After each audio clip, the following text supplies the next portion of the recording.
My pal's name is Foot Foot, he always likes to roam. My pal's name is Foot Foot. Oh, excuse me, I didn't see the camera was on. Hi, I'm Trixie. Okay, let me address the big smelly elephant in the room. You're probably wondering, hey Trixie, why are you wearing your old shirt from the old videos? You had the sparkle shirt. Well, I am wearing the Hoopla shirt. One, because in April 2019 they are doing a show. And also my 100 subscriber video where I went kinda crazy. Sad to say, my sparkly Trixie shirt did not survive that video. But I'm making a new one. It's on my floor in the other room. I'm just waiting for it to dry. So, in the next video, you'll see the new, hopefully even more sparkly Trixie shirt. I might be getting a new hairdo as well. I think it's time to calm this frizz just a little bit, but we'll have to see. Anyway. The reason I'm making this video is because, believe it or not, I do have some graphic design in my past, right?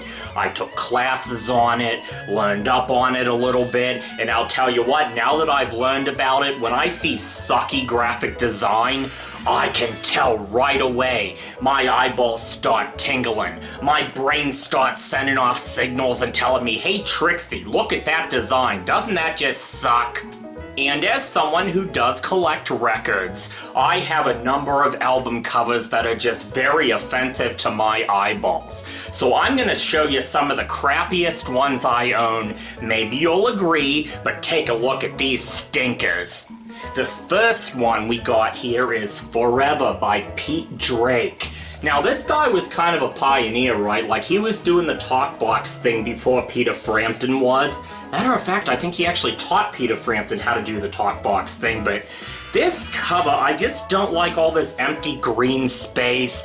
There's not a whole lot to look at. The font's too big and imposing here, but what really bugs me about this one, look at this picture. Look at that, can you see that? It looks like this lady's getting bonked in the face with a slide guitar. It looks like it's bopping her in the nose.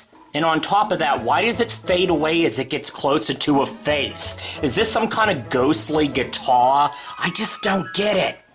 And moving on, I have to say Iron Butterfly had a few cool covers in their time, like In-A-Gadda-Da-Vida. That album cover's classic.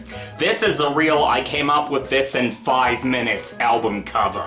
It's so literal, look at this. It's all words. Iron looks like it's made out of iron, butterfly is made out of butterflies, and ball is shaped like a ball. Big friggin' whoop.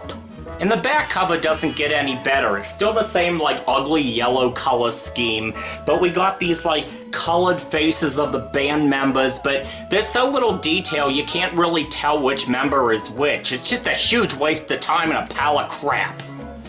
Fate for Breakfast by Art Garfunkel.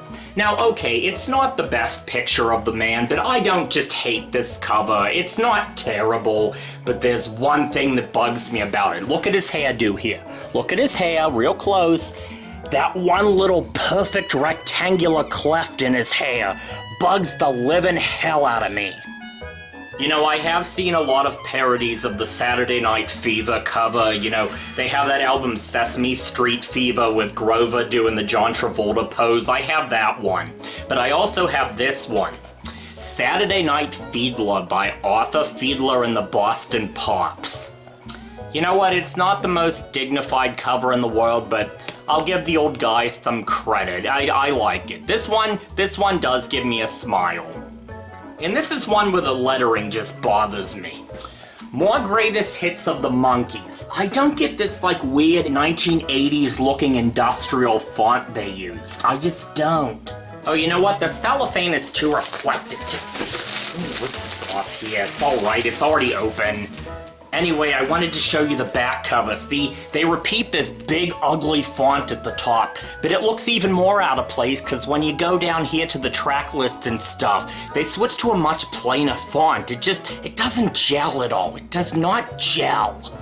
Speaking of ones with really ugly fonts, I never cared for this Milli Vanilli single. Well, okay, the single's alright, I don't care for the design. It's got like this real imposing blocky text. You know, it almost looks like Soviet propaganda. And of course, this is where I make a terrible joke like, in Soviet Russia, Milli Vanilli lip syncs you. And speaking of a bad Milli Vanilli photo, this record might not be too loud, but Fab's outfit certainly is.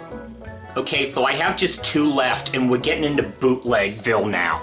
So first, this one is a bootleg of an unreleased Christmas record by the Beach Boys. Now, really cheap cover design, right? They don't even say the Beach Boys anywhere on the cover. I think they were trying to be sneaky. They call it Merry Christmas from the California Legends. Except one problem. It says Califonia. And it gets even better. Look at the back cover. They got a Christmas tree with the Beach Boys' names on it, including Brain Wilson. And finally, this one is absolutely horrendous, but it's got an even crazier story behind it.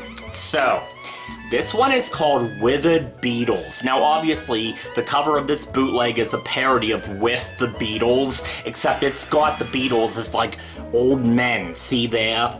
Now the craziest thing about this though is, these very unflattering drawings did not originate with this bootleg. These were from an actual official greatest hits album. You see, if you collect a lot of Beatles records, you might be familiar with one that came out overseas called Beatles Greatest. Now, I do have a copy of that, and it has the more common cover, right, which is I think it's like an outtake from the photo shoot for the Beatles for Sale album cover. However, if you have, I believe it's the Israeli version of Beatles Greatest, these faces are the front cover. Who in the heck authorized that? This is like the most unflattering, ghastly drawings of the Beatles ever. I mean, here it makes sense, right? It fits the Withered Beatles parody. But just slapping these versions of the Beatles on the front cover of just a greatest hits album, that doesn't make any sense. Plus the fact everyone knows that by this age, Ringo will never be seen without his sunglasses. And I only say that with peace and love. Well, I am happy that you joined me for these graphic design disasters. I'll try to have more in the future too. I got more records I can look through. But before you leave, be sure to hit the subscribe button down below. Tell your family, your friends, everyone you know to subscribe to the Ask Trixie channel. And you all have a good day.